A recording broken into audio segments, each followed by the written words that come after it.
It was the time at last.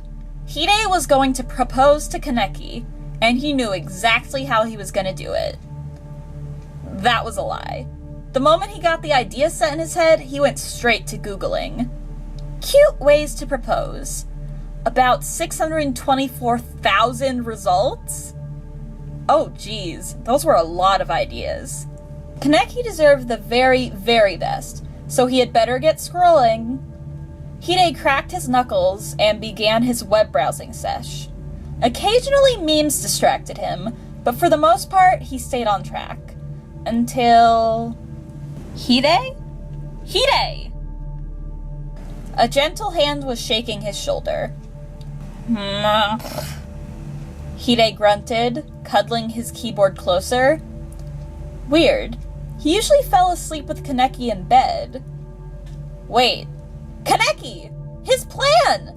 The computer screen! Hide jerked bolt upright, half asleep to pure panic in an instant.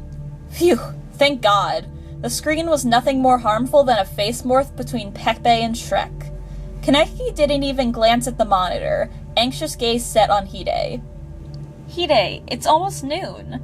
Aren't you missing a class right now? Shit! And he thought he was panicking before. Forget Kaneki, he had a dissection today! Well, don't forget Kaneki. More likely he'd think about him all day and accidentally slice his finger. Point was, he had to get to class! January. He started with something simple, but still heartwarming. He read one idea where you put the message at the bottom of a mug, and that just felt way too perfect. He couldn't do many of those cute food ones exactly, unless he was willing to physically implant a ring in his own brain or something. But something like this would be great for a ghoul.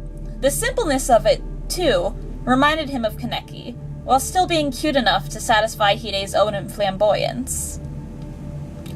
One morning, after a lot of crunching that hopefully went unnoticed by Kaneki, Hide managed to get their schedules to line up.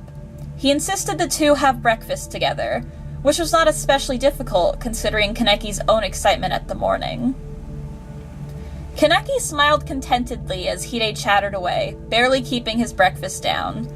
With every sip the ghoul took, Hide became more visibly nervous, soon absolutely shaking with anticipation. Yeah, keep going. Holy shit, I hope he says yes. This is it. That would be the last sip. Kaneki paused midway, raising the cup to his lips as his phone buzzed. Hide sunk back in his chair slightly as Kaneki read the text, only to bolt back upright as Kaneki stood up. Sorry, Kaneki said, smiling apologetically as he rose. Something at the cafe. I have to go now. And your coffee? Hide blurted, trying to at least keep down his kicked puppy face. Kaneki kissed him quickly. You have the rest. See you. And thus Hide was left alone and utterly dejected. He took a small sip and scowled petulantly. Ugh, black. Tossed the cup so it rolled across the table and let the drink spill. Winced when it fell to the floor and broke. Okay, he wanted to be angsty, but that in retrospect was a bad idea. Whatever. Stupid idea anyway, probably. At least the internet had endless suggestions. He'd get to something. Eventually. February. Hide had a new plan. It involved a knife, an empty forest, a night sky, and some alone time. That sounded like a homicide. It wasn't. It was a proposal, actually, which is kind of as opposite as you can get to a murder, except for giving birth, which he was also not planning. At any rate, this wasn't just any proposal. This was absolutely, positively, the greatest proposal ever. The cup idea was nothing compared to this. Don't worry, it's just a short walk, Hide insisted as he guided Kaneki by the hand through a wooded area, following a path he knew extremely well, in spite of it having no physical marking. This was my favorite spot before I moved to Tokyo, he explained as he walked, a one-sided conversation with the other, who was too preoccupied with not tripping again to respond with more than an occasional murmur. It's so cool. The branches kind of form a circle parallel to the ground, so we could play basketball and stuff far away from lame adults who would try and stop us from wrestling or whatever. It's such a cool tree. I fell out of it once. Kaneki paused to raise a disbelieving eyebrow, and Hide reluctantly relented. Okay, a lot more than once. And such did their conversation continue until Hide picked up speed to a slight jog, urging Kaneki onward. Come on, this is it! He could hardly breathe for the butterflies in his stomach. In just a few short minutes, he'd be engaged, really engaged, to the love of his life. Gosh, that was a big thing to think about. He couldn't even believe it, really. Oh, Hide, it's lovely, Kaneki murmured, spinning slowly in the center of a small clearing. In the moonlight and slightly damp from snow, his hair seemed to glow, and his eyes shone with warmth. Kaneki, his beautiful Kaneki, gleaming brighter than all the stars in the sky. Hide didn't think he'd ever been happier than he was in this moment. When Kaneki approached his favorite tree, Hide felt as if his heart stopped. He hardly heard Kaneki's question, asking if this was said basketball tree, over the blood roaring in his ears. Huh? Yeah. Kaneki smiled as he ran his hand over the bark. Yes, come on. Then, he stopped. And, as Hide watched with his heart in his throat, he frowned. Wait, frowned? That wasn't supposed to happen. Kaneki was supposed to never ever frown and always be happy, and this especially was not the time to frown, right? What is it? Hide managed to squeak out, taking jerky steps closer. Kaneki looked back at him sympathetically and sighed. Sorry, just kind of annoyed, I guess. Why? Well, Kaneki frowned heavily as he worked through his phrasing. I mean, this is your special place and all, and some jerk had to go and vandalize it. He finally settled on, gesturing towards the tree. There, scrawled into its worn bark, was, "Will you marry me?" Ding. Hide had carved the words earlier that day. Well, not like he was gonna admit it at this point. Yeah, jeez, what a jerk! He burst out, joining Kaneki to scowl at the tree. Who would do something like that? It's like bad for the tree, isn't it? I suppose. Not to mention a fairly classless proposal. I wouldn't like to see the state of this person's relationship now, that's for sure. Neither would I, Hide thought, mentally sinking still further into the ground. He was officially the biggest idiot in the entire world ever. Will you be okay? Kaneki asked, tilting his head with a stupidly concerned expression. God, he was way too sweet. I know this place is special to you. Yeah, it's no biggie. Hide chuckled awkwardly, a small laugh of pure suffering. I'll be fine. No, he wouldn't. The moment he got home, he was going to curl up under a blanket and just die. March. Until next month's attempt, anyway. It was the month of St. Patrick's Day, and he would like to hope that luck was on his side. Hence his current idea. Hide crouched in their backyard, poking through hell knows how much greenery in search of a single four-leaf clover. What could be more romantic than Kaneki looking in the backyard, seeing something shiny, and not only seeing this genetic rarity, but an engagement ring? Answer, nothing. It was the most romantic idea ever. Or so it was in theory. Hide had been out for 3 hours now, and he couldn't find one fucking four-leaf clover.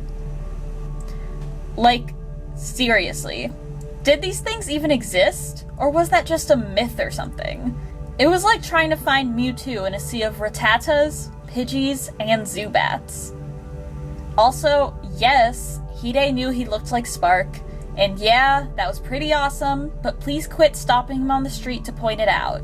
Like, seriously, every freaking time he went outside. When would it end? At any rate, it was impossible. When Kaneki eventually returned from work, he found Hide crouched in the backyard, covered in dirt and pounding the ground with his fists. Prompts for an explanation only brought on irritable muttering. Somehow, Kaneki managed to coax him inside and get some aloe vera on his burnt and freckled skin, and the proposal was postponed for another day. April. Hide was absolutely fed up. 3 times he had tried to ask his love to marry him, and thrice had he failed. This was ridiculous. It was time to stop playing around and being clever. The direct approach would have to do. By the time the two finished dinner on that first of the month, Kaneki was incredibly on edge. Hide always pulled some sort of prank on April Fool's Day, but as of yet the day had been nothing but the perfect romantic outing, as Hide took Kaneki to do all of the bookworm's favorite things and acted ridiculously chivalrous all the while. The closest thing Hide had done to a prank so far was the initial proposal of an outing. Kaneki had been awoken that morning with gentle kisses being splattered across his face. He smiled sleepily as Hide continued to pepper them, until noticing that the former was awake. The moment he caught on, Hide jumped back with a grin and raised his fist threateningly, dodging Kaneki's extended hand. Whoa, whoa, whoa, bro! That's kinda gay! Back it up! Hide? What? What? You wanna go? Huh? You wanna go? I don't know, I guess. On a date with me? Whoa! Served! April fucking Fools, biatch! Hide scrambled for his phone, dropped it, caught it in midair. He held up a finger to Kaneki as he flicked rapidly through his apps, until, after an uncomfortable amount of silence, he finally got the air horns playing. Oh, snap! He resumed as if the interruption hadn't taken place. You just got so wrecked! Hide, we have been dating for 7 years. Wrecked. Of course, that was every morning for them on April Fool's Day. What was unusual was the lack of pranks following it. Naturally, Kaneki was petrified of what must be in store. When Hide got down on one knee after this lovely dinner, poured his heart out, and asked Kaneki to marry him, the ghoul couldn't help but laugh a little, more in relief than amusement at the actual prank. Why are you laughing? Come on, Hide. You really think you can fool me after all these years? Kaneki chuckled sweetly, a little too proud of finally catching on to a prank for once. I get it. April Fools, haha. You sure put a lot of planning into this year, I've gotta say. Hide just couldn't say no to that sweet smile. Being laughed at right after proposing was already a bit of a damper on his old burst of confidence, so he wasn't exactly up for struggling to clarify that no, this wasn't a prank, and no, him saying it wasn't a prank also wasn't a prank, and so on. Hide finally managed. Then, again. Suddenly, a vicious burst of laughter that caused the others in the restaurant to fall silent and stare. Hide ran to a wall and pounded his head against it until the two were forcibly removed from the premises. Were you okay back there? Kaneki asked, arm wound with Hide's as they walked home. Yeah. Just momentarily overwhelmed with how sick my pranks are, I guess. Oh, good.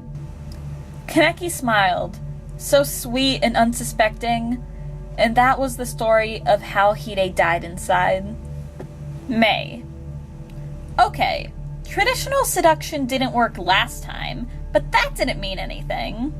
That was mostly a consequence of the date, and there was no way Kaneki would react that way again. Hide doesn't really pull many pranks during other times of the year, so this will go great. Yes, it was the greatest idea of all time. Hide was an amazing cook, as was consistent with the rest of his mom friend personality, so he was certain he could achieve something truly amazing, something that would deserve Kaneki's I do. He had been cooking all day, and it was all he could do not to tackle his boyfriend when he at last heard the doorknob turning. "Kaneki," he purred, swinging an arm around the other's shoulders as he was still trying to get out of his coat. "I've got a surprise for you." Kaneki flushed with a tiny smile, always a bit self-conscious under Hide's doting affection. "What is it?" he asked as he was dragged along, before finally reaching the kitchen and seeing... Wow. Oh god, that smell is awful. "Ta-da!" Hide exclaimed with a grin, doing some jazz hands. "Enough food to feed an army, just for the two of us. What do you think?" His bright smile left Kaneki stumped, caught between a rock and a hard place. He didn't want to, but it was better to let Hide down gently now rather than vomit up his apparent hard work. "Hide, I'm a ghoul, remember?" Hide, sweetie, I've been part ghoul since we were teenagers. I'm sorry, but Oh my god. Hide collapsed backwards with a heavy thud, and Kaneki was immediately crouched over him, concerned. "Hide, I'm sorry, are you okay?" He pounded his fist into the floor. "I'm so stupid!" he yelled, sticking his arms and legs straight up in the air and wiggling them around. "Gah! Idiot, idiot, idiot!" Kaneki couldn't help but giggle in spite of himself. "No, you're not." He trailed off under Hide's unimpressed glare. Well, okay, it was pretty stupid. Kiss on the forehead, and sweet. Kiss on the nose, and romantic. Upside down kiss on the lips. "I love you." "Man," was all Hide managed in response, at this point more puddle than human. They didn't speak much for a while after that. June. It was time to get Kaneki a romantic meal, but this time with a twist. It would be something he could actually eat.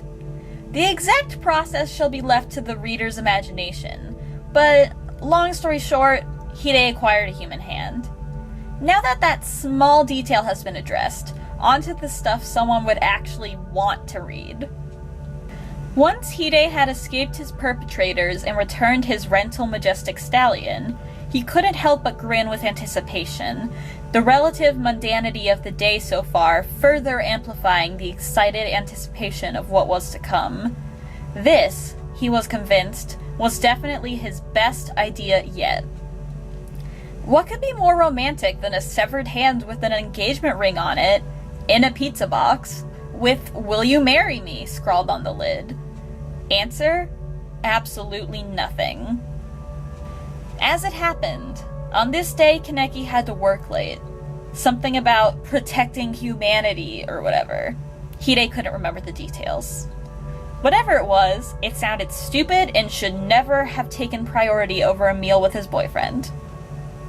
"Jerk," Hide muttered, chucking the hand at the wall in his frustration. He quickly picked it back up, though, because if it wasn't being eaten, he may as well return it to its owner. Hopefully they wouldn't mind him borrowing it for a while, anyway. July. Hide thought his problem might be that he was trying to think outside the box so much. He needed something simple, something classic, like a blimp flying over a sports match with a banner behind it saying, "Kaneki, will you marry me?" Not even a doofus like Kaneki could miss something like that. It was perfect. Not so perfect for his finances, though. Jesus Christ, how does anyone afford that? Screw marriage this month. He was tired. Netflix and chill would suffice for the moment. August. As it turns out, hiding a wedding ring in an ice cube for a cute summer-themed proposal was a great idea, until your ghoul boyfriend chokes on it and ends up in the ER. After it was surgically removed, Hide requested the doctors not tell Kaneki what he had swallowed, and wash the ring of its intestinal goo. Next month for sure. September. It was back to school for Hide, which left options for collaborative efforts. Surely, with other people helping, there was no way he could manage the degree of an individual fuck-up. He came up with an idea and it was too perfect for him not to do it. He even got Yoriko to assist with the planning and organizing. Which, as it turned out, was not the best idea. Come on, Hide, what is it? Kaneki laughed as he was guided by the other, with Hide's hands over his eyes. Trust me, you're gonna love it, Hide said evasively, and a bit doubtfully. At this point, it was getting ridiculous, and he wondered if marriage to Kaneki was even meant to be. Whatever, though. He wanted to marry Kaneki, so he was going to. Gosh darn it. At last he took his hands away from Kaneki's eyes, who then peered about curiously. The two were standing in the middle of the college's football field facing the bleachers. Scattered across them were quite a few people, all holding large pieces of poster paper. Hide? What? Kaneki was cut off by Yoriko's counting down from 3, conducting the people from the base of the bleachers. And go! She said with a brilliant smile, and all the people flipped their posters. There, spelled out letter by letter, they read, "Sit on my face, Kaneki." Kaneki's red face was in his hands, Yoriko was laughing hysterically, and Hide was throwing a full-scale temper tantrum, screaming at the sky and tearing up grass. All was right in the world. October. That was the last time Hide ever enlisted others' help in his scheming. Besides, he had the perfect idea this time. It was seasonally appropriate, because that went so well before. It's something he loved to do anyway. Carving pumpkins. He could carve the question letter by letter in advance, and display them for Kaneki to discover. Maybe even with the, now rather battered, engagement ring on the stalk of a pumpkin. It was the perfect plan. Of course, carving 14 pumpkins would be no small task. Furthermore, Hide wasn't exactly very good at waiting. Thus, he elected to carve them on the first day of October, to make sure he would be ready and all. He forgot one little detail. Pumpkins rot. By Halloween, his beautifully carved creations were stinking and unrecognizable. He sighed as he examined them, at this point more exhausted by his failure than anything. They did well in their new job of being put on Hide's head so he could jump out and scare Kaneki. But alas, for their original purpose, they had failed. November. Hide nearly hid a ring in a fancy meal again before recalling his old disaster. Ah, fuck it. It had been nearly a year since he resolved to propose to his boyfriend, and he had thought of little else since. At this point, he figured, surely, he deserved a break. December. It was the 20th of the month, and Hide had not thought about proposing to Kaneki since early November. This was probably good for his blood pressure, anyway. He yawned widely as he carefully disentangled himself from his still sleeping boyfriend. His thoughts went no deeper than getting a toothbrush in contact with his stinking mouth. Midway through this sacred process, Kaneki shuffled into the room sleepily. He slumped his face on Hide's back from behind, leaning onto him with a faint mumble. Hide laughed quietly. "Come on, Kaneki, it's a big, big, big day!" "It is?" Kaneki blinked, and something like bashful understanding entered his gaze. Oh, right. Yup, a new episode of Diners, Drive-Ins, and Dives, Hide said with a wide grin around his toothbrush. Kaneki blinked, a look of obvious surprise quickly overtaken by something like disappointment. Hide, immersed in his teeth brushing, didn't catch the expression. Oh, of course. How could I forget? Kaneki murmured with the slightest edge to his voice. That Hide did catch, but didn't understand, and so shrugged it off as something he imagined. Can I shower first today? Sure thing, bud. Hide ruffled his boyfriend's hair and sauntered out. Kaneki did not at all look at his boxer-clad ass as he left. Of course not. Hide wandered about aimlessly, munching on a toaster strudel.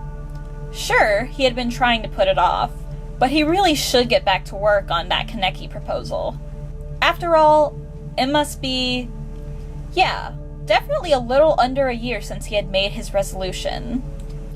He checked the date on his phone. Yep, December 20th. Almost 1 year since... December 20th. December 20th. He forgot Kaneki's freaking birthday! Holy shit! Forget being a husband, any self-respecting boyfriend, or even buddy, would remember something like that! Suddenly, the puzzle pieces came together all at once. The edge to Kaneki's tone, his tiny pout as Hide left the bathroom, and, oh god, his showering first. Was he crying in there? Damn it, he was probably totally crying in there. Shit, shit, shit. He had to do something. But what? What could Hide possibly do that could make up for this? Well, he knew one thing he could do. And that would be killing 2 birds in 1 stone, at last.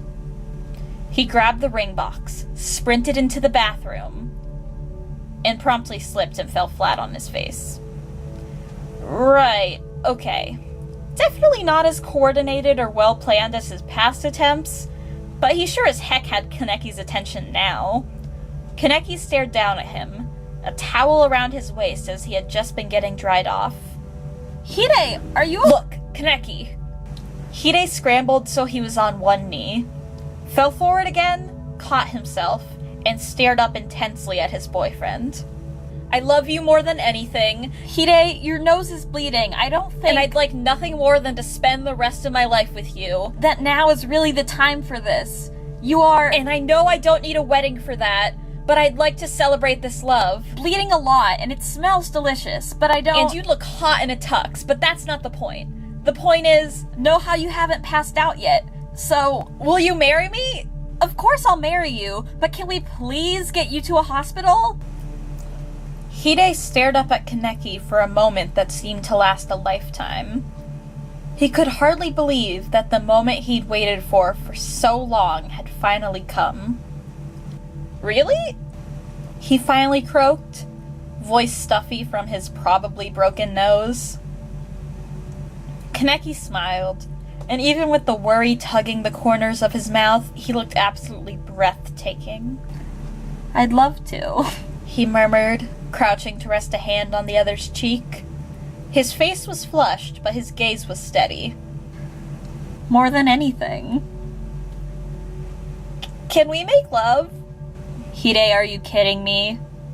But, you see, you just agreed to marry me, and you're only in a towel and it's hot and steamy in here, and you're so hot. Putting those whatevers aside, you are currently bleeding to death. But babe, it would be so good. Come on. No, Hide. But Hide passed out with a smile on his face.